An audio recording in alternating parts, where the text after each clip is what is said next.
आज भारत के मुसलमानों को भी यह तय करना है, जो आज भारत में रहते हैं, कि उनके असली पूर्वज कौन थे। इस्लाम धर्म का उदय 7वीं शताब्दी में हुआ था और इससे पहले भारत में केवल हिंदू, जैन और बौद्ध धर्म के लोग ही रहा करते थे और कोई धर्म के लोग यहां थे नहीं। लेकिन वर्ष सूफी संत ख्वाजा मोइनुद्दीन हसन चिश्ती की दरगाह में हिंदू प्रतीक चिन्ह होने का महाराणा प्रताप सेना का दावा एक नए विवाद को जन्म दे रहा है। इस दावे को आज अजमेर स्थित दरगाह के खादिमों की संस्था अंजुमन सैयद जादगान ने सिरे से खारिज किया है। अंजुमन कमेटी का दावा है कि 8.5 बीघा में फैली दरगाह की जो ये परिसर की भूमि है, उसमें उस तरह का कोई हिस्सा नहीं है। बड़ी बात यह है कि अंजुमन कमेटी ने दावा किया है कि कोई भी कानूनी रास्ते से इस विवाद के निपटारे के लिए दरगाह आना चाहता है तो अंजुमन कमेटी उसका स्वागत करेगी। लेकिन वर्ष 712 में पहली बार मोहम्मद बिन कासिम यमन से संयुक्त भारत के सिंध प्रांत पहुंचा, जो आज पाकिस्तान में है। उस समय मोहम्मद बिन कासिम ने सिंध पर अपना कब्जा कर लिया। इसके बाद 12वीं शताब्दी में दिल्ली सल्तनत की स्थापना हुई और मोहम्मद गौरी के अफगानिस्तान लौटने के बाद कुतुबुद्दीन ऐबक दिल्ली सल्तनत का बादशाह बना।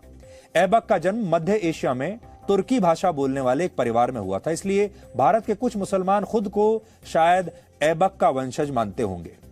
हालांकि इसके बाद दिल्ली में वर्ष 1290 में खिलजी वंश की स्थापना हुई। एक और वंश आया, खिलजी वंश, और जलालुद्दीन खिलजी के बाद अलाउद्दीन खिलजी दिल्ली का शासक बना।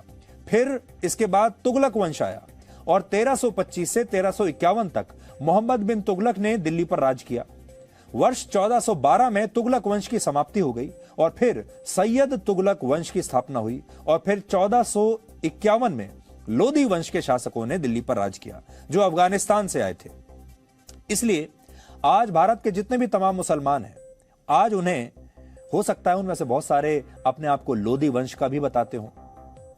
लोदी वंश के बाद 1526 में मुगल भारत आए, जो तैमूर लंग के वंशज थे।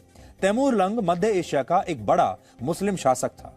मुगल काल बाबर की ताजपोशी के साथ शुरू हुआ था और उसके बाद बाबर का पुत्र हुमायूं दूसरा मुगल बादशाह बना। हुमायूं के बाद अकबर, जहांगीर, शाहजहां और औरंगजेब का शासन आया। औरंगजेब के बारे में तो आजकल आप बहुत सुन ही रहे हैं और हमारे देश में बहुत सारे मुसलमान ऐसे हैं जो औरंगजेब को ही अपना पूर्वज मानते हैं।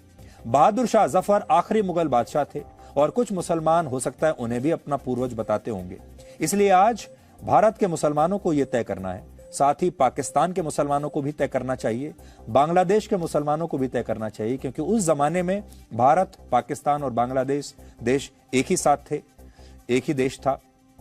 इन सबको आज यह तय करना चाहिए कि इनके असली वंशज कौन है, लोदी हैं कि मुगल्स हैं कि और कोई है।